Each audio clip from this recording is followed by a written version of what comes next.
नमस्कार, स्वदेश खबर देख रहे हैं आप। मैं हूं आपके साथ प्रशांत पांडे। व्हाइट हाउस में फिर से ट्रंप सरकार। अमेरिका के 47वें राष्ट्रपति के तौर पर डोनाल्ड ट्रंप फिर शपथ लेने जा रहे हैं। ट्रंप की दोबारा ताजपोशी दुनिया के लिए काफी मायने रखती है। भारत के लिए यह कितना अहम होगा, ट्रंप की नीतियों से भारत को कितना फायदा या कितनी चुनौतियां बढ़ेंगी, इसी पर करेंगे आज खास चर्चा।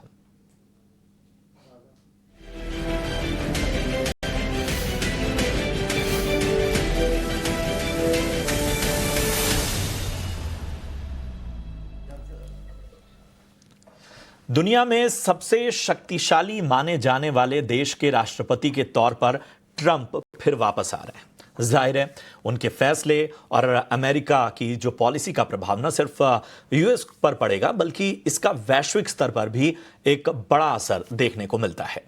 डोनाल्ड ट्रंप अमेरिका के 47वें राष्ट्रपति के रूप में अपने दूसरे कार्यकाल की शुरुआत करेंगे बस चंद घंटों बाद, और इस बार उनके साथ उपराष्ट्रपति के रूप में जेडी वांस कार्यभार संभालेंगे। ट्रंप को अक्सर अनप्रेडिक्टेबल कहा जाता है, यानी किसी मुद्दे पर उनका रुख क्या होगा इसका अंदाजा पहले से नहीं लगाया जा सकता। लेकिन इस बार थोड़ा मिजाज बदला नजर आ रहा है।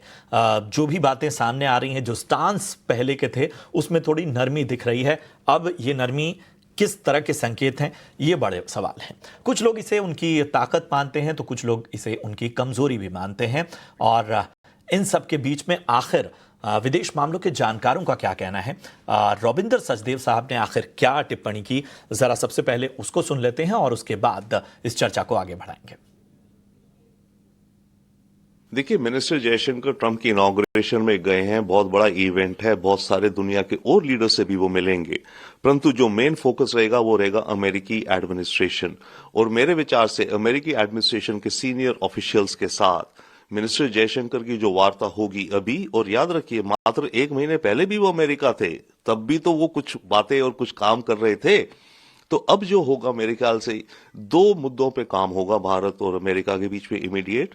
एक होगा क्वाड की जो मीटिंग होनी है भारत में, वो कब जल्द से जल्द कराई जाए, और उसकी होमवर्क होना।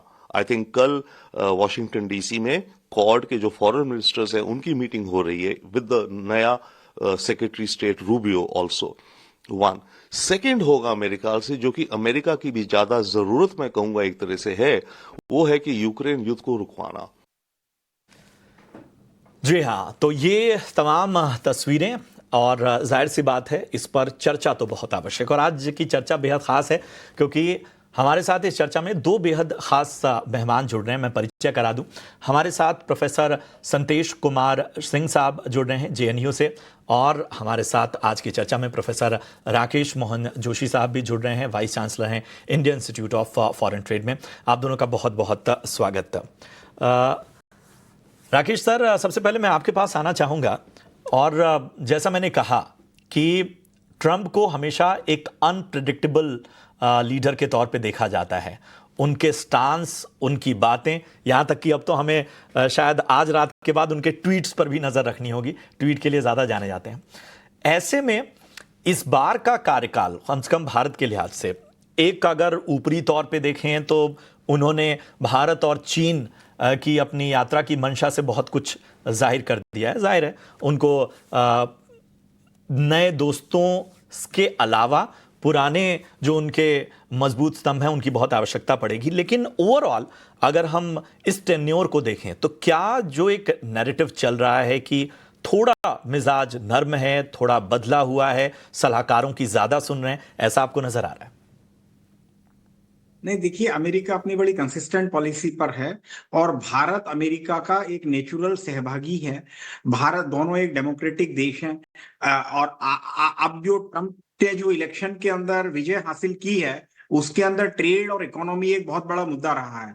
अमेरिका के अंदर बेरोजगारी भारत से ज्यादा है, बेरोजगारी बढ़ी है, वहां की अर्थव्यवस्था में बहुत ज्यादा प्रॉब्लम है, डोमेस्टिक मैन्युफैक्चरिंग नहीं हो रही है। डोमेस्टिक कंपनियां जो है वो फ्री ट्रेड की थ्योरी को लेते हुए उन्होंने चाइना और दूसरे देशों में शिफ्ट किया, इसलिए मेड इन अमेरिका का ड्रीम जो है वो थोड़ा धूमिल सा नजर आ रहा है। तो ट्रंप को ये बिकॉज ट्रंप ने एक अनिश्चितता की स्थिति तो इकोनॉमी में दी है, एंड अनप्रिडिक्टेबिलिटी जिसको कहते हैं कि उन्होंने कहा है कि हम टैरिफ लगाएंगे। ट्रंप कई साल पहले भी इंडिया को टैरिफ किंग कह चुके हैं। थोड़े दिन पहले ट्रंप ने यह भी कहा कि Trump loves tariff, tariff is an important measure. जबकि आप देखिए कि वर्ल्ड ट्रेड ऑर्गेनाइजेशन और जितने भी मल्टीलेटरल ऑर्गेनाइजेशन आए और सेकेंड वर्ल्ड वार के बाद इन मल्टीलेटरल ऑर्गेनाइजेशंस में फ्री ट्रेड थ्योरी में पाया गया कि टैरिफ को अगर कम कर दें तो ये दोनों देशों को जो है ट्रेडिंग पार्टनर्स को और पूरे विश्व को बढ़ावा देता है। तो उसमें theory of absolute advantage and theory of comparative advantage आई, जिसके कारण कंट्रीज से ये कहा गया कि आप उन्हीं चीजों पर फोकस करिए जिसमें आप कॉम्पिटिटिव हो, और टैरिफ अगर कम होंगे तो दुनिया को फायदा होगा। लेकिन ट्रंप ने बता दिया है कि टैरिफ बढ़ाने के कारण जो है, टैरिफ कम होने के कारण या टैरिफ की असामंजस्यता के कारण अमेरिका की ये परेशानियां बढ़ी हैं।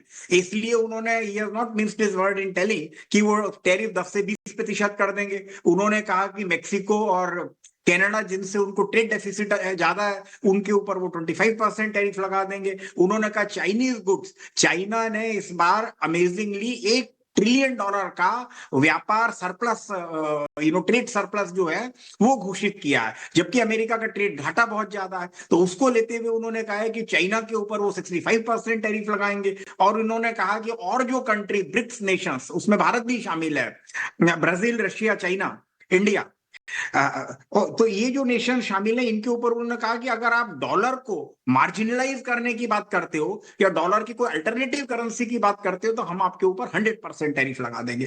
तो इस तरह की बात करके उन्होंने पूरे विश्व के अंदर जो फ्री ट्रेड की पैरामीटर्स अभी तक चली आई हैं उनको थोड़ा सा झकझोर दिया है, और सभी सरकारें ये सोचने में बाधित हो गई हैं कि क्या होगा। अब ये टैरिफ लगाएंगे नहीं लगाएंगे, कितना लगा पाएंगे, इसमें लीगल इंप्लीकेशंस हैं। वर्ल्ड ट्रेड ऑर्गेनाइजेशन के प्रति भी उनके जो विचार हैं उसके अंदर बहुत सारी चीजों के अंदर अमेरिका ऑलरेडी फेवर नहीं कर रहा है। आज वर्ल्ड ट्रेड ऑर्गेनाइजेशन में डिस्प्यूट सेटलमेंट बॉडी उनका जो एक इंपॉर्टेंट एस्पेक्ट है उसमें, क्योंकि नंबर ऑफ जजेस नहीं है, इसलिए वो डिस्प्यूट सेटलमेंट बॉडी लगभग जो डिसफंक्शनल है। तो इसलिए अब ये अगर टैरिफ नहीं भी लगाते हैं तो he will use it as a big tool for negotiation. बिल्कुल सही बात कही आपने।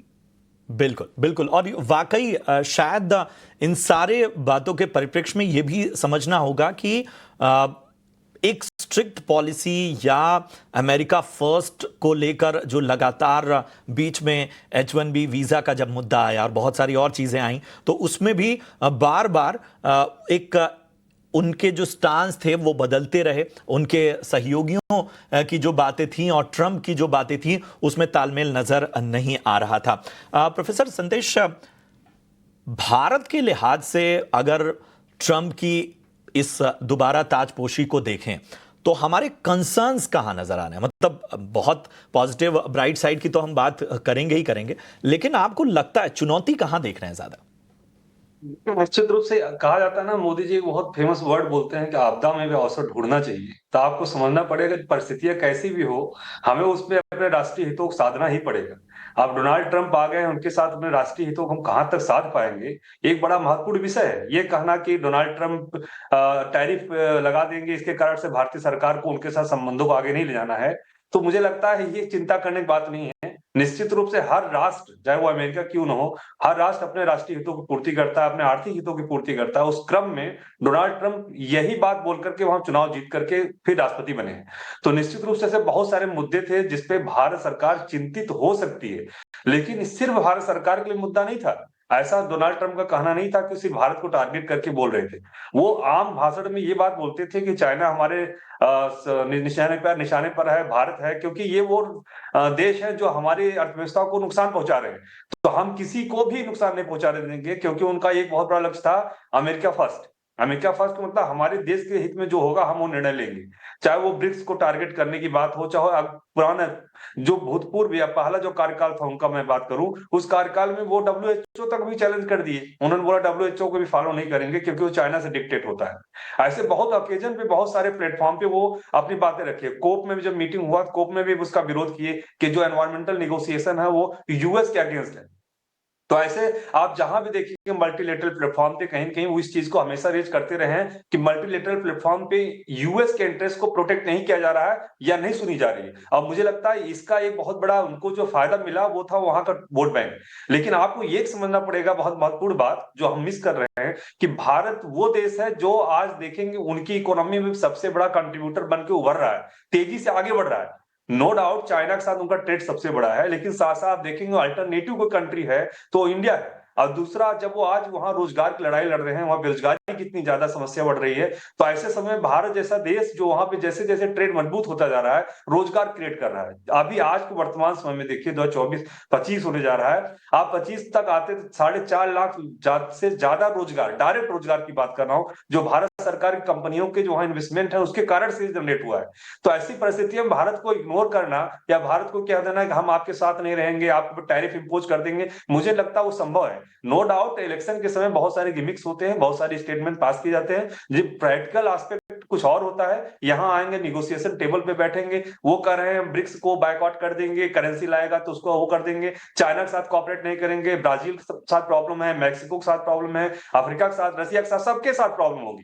तो ऐसी स्थिति में क्या अमेरिका के साथ प्रॉब्लम नहीं होगी? सवाल ये, जब आप वैश्वीकृत दुनिया में रह रहे हैं, पूरा दुनिया एक मार्केट बन रही है, बिल्कुल। तो उनको मार्केट की जरूरत, अमेरिका सबसे वाकई बड़ी मार्केट की जरूरत है। और इस जी। मार्केट में हमें शायद सऊदी अरब को भी नहीं भूलना होगा। प्रोफेसर जी, जोशी, मैं बिल्कुल। आपके पास आना चाहूंगा।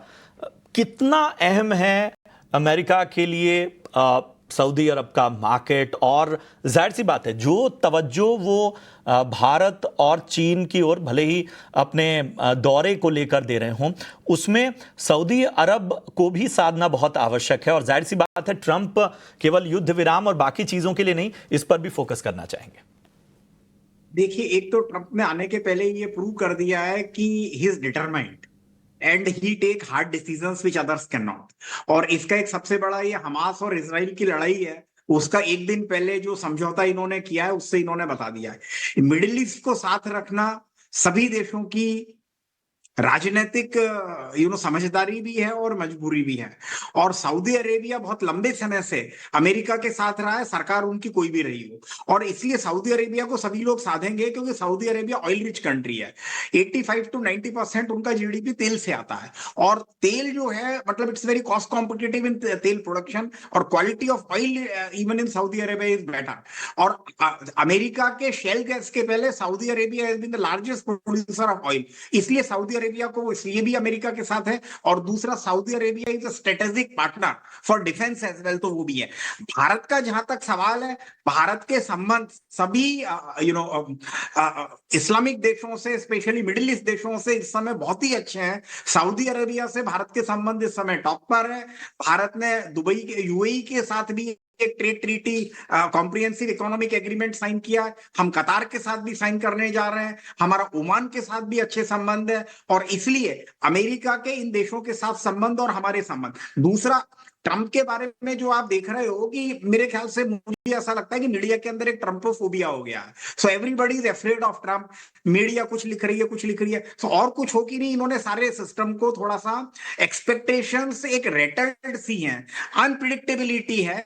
लेकिन मुझे ऐसा लगता है कि more than reality, America will definitely use it, in arm twisting and negotiating hard with each of the countries. अब इसका दूसरा आप नजरिया देखिए कि उन्होंने कुछ अपने मित्र देशों के साथ भी, जैसे Canada, European countries, European union, तो उनको लगता था कि अमेरिका का अनकंडीशनल सपोर्ट है, लेकिन उनकी टैरिफ की और बहुत सारी कंडीशंस जो उन्होंने रखी हैं उसको लेते हुए मुझे लगता है कि इसका एक इनडायरेक्ट इंपैक्ट इंडिया पे ये होगा कि उनकी भारत के प्रति एक सॉफ्टनेस इन नेगोशिएशंस बढ़ेगी। और दूसरा, तो हमको उसमें ट्रेड और इन्वेस्टमेंट दोनों में फायदा होगा। जैसे India EU free trade deal, वो मतलब थोड़ा सा was getting delayed, but now EU is also looking for an alternative partner and alternative dependable partner जहां से ट्रेड और इन्वेस्टमेंट किया जाए, उसके लिए भारत को निश्चित रूप से फायदा होगा।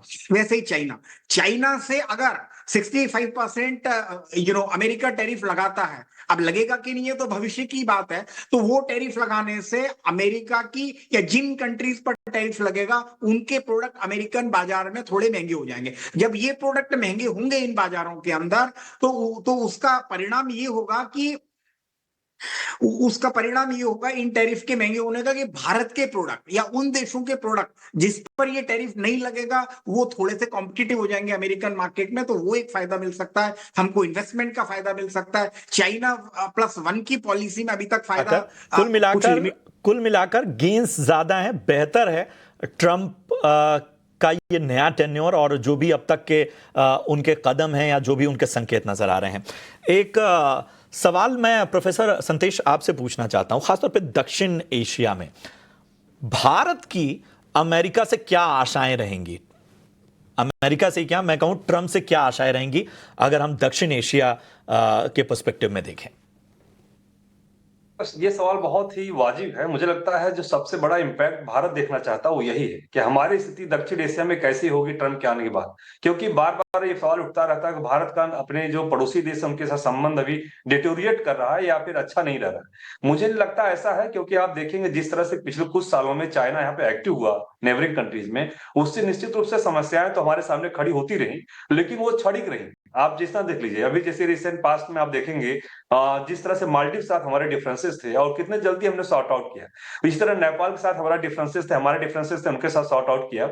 ऐसे ही बांग्लादेश के जो घटनाक्रम हो रहा है वो भी ज्यादा लंबे समय तक नहीं चलेगा और निश्चित रूप से बांग्लादेश का घटनाक्रम पे सबसे ज्यादा प्रभाव डोनाल्ड ट्रंप के जो अभी नया जो शासनकाल होगा इसमें देखने को मिलेगा। डोनाल्ड ट्रंप का सबसे पहला जो इनिशिएटिव होगा वो ये होगा, भारत और बांग्लादेश के बीच संबंध जो तनावपूर्ण बन रहे हैं या जिस तरह परिस्थितियां खड़ी हो रही है वो न बने।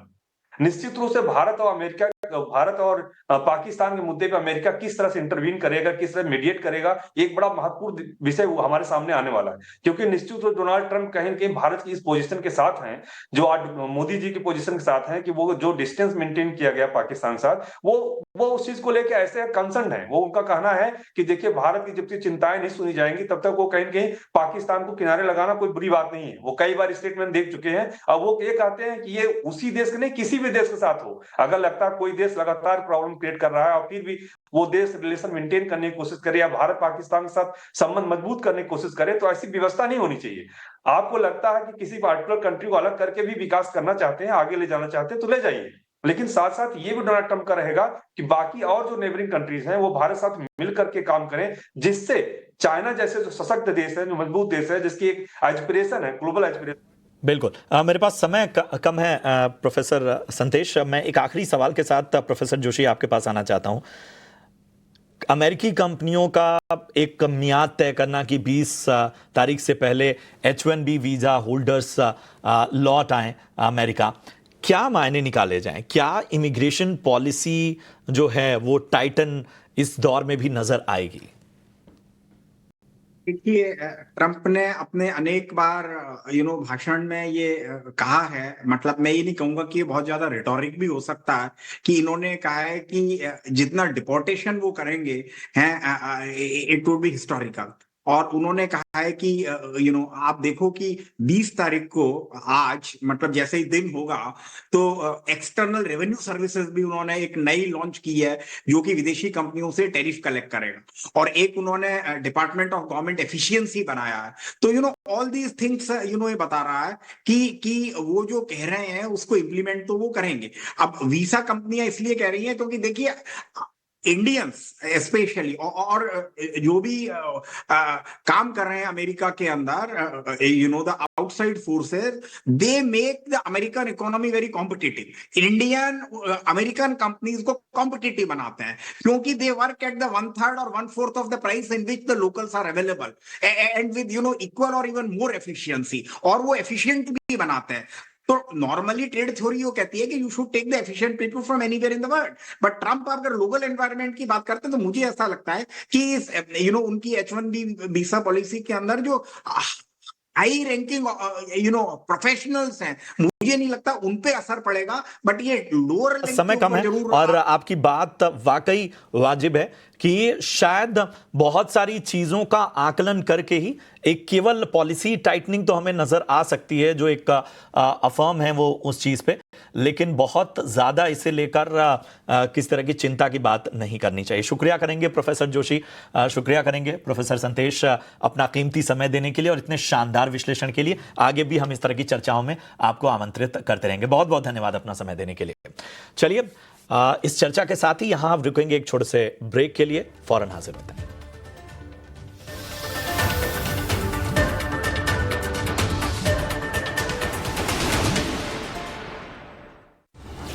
in association with ब्रेक के बाद स्वागत है आपका। बढ़ते हैं आगे। कल के बड़े इवेंट्स जिस पर हमें नजर रखनी चाहिए, ये बताने के लिए मेरे सहयोगी आनंद शुक्ला जुड़ चुके हैं। जी आनंद, बताएं। जी हाँ, बात करते हैं कल के कुछ इंपॉर्टेंट इवेंट्स के बारे में जहां हमें नज़र रखने की ज़रूरत है। सबसे पहले ग्लोबल बाज़ारों की बात करें तो कल यूके में बेरोज़गारी के आंकड़े आने वाले हैं। इसके अलावा भारतीय बाज़ारों की तरफ देखें तो कल हैवेल्स इंडिया जो है वो एक्स डिविडेंड के लिए ट्रेड करने वाली है। इसके अलावा Q3 नतीजों की तरफ देखें तो कल निफ्टी में किसी भी कंपनी के नतीजे नहीं आने वाले हैं। वहीं दूसरी कंपनियों की तरफ देखें तो कल KEI Industries, ICICI Pru, Jana Small Finance Bank, Tata Tech, Dalmia Bharat, PNB Housing, UCO Bank और इंडिया सीमेंट्स के नतीजे आने वाले हैं, जहां हमें नजर रखने की जरूरत है। शुक्रिया आनंद आपका इस अहम जानकारी के लिए। और इसी के साथ यहां रुकेंगे एक छोटे से ब्रेक के लिए। आप देखते रहिए ET नाउ स्वदेश। नमस्कार।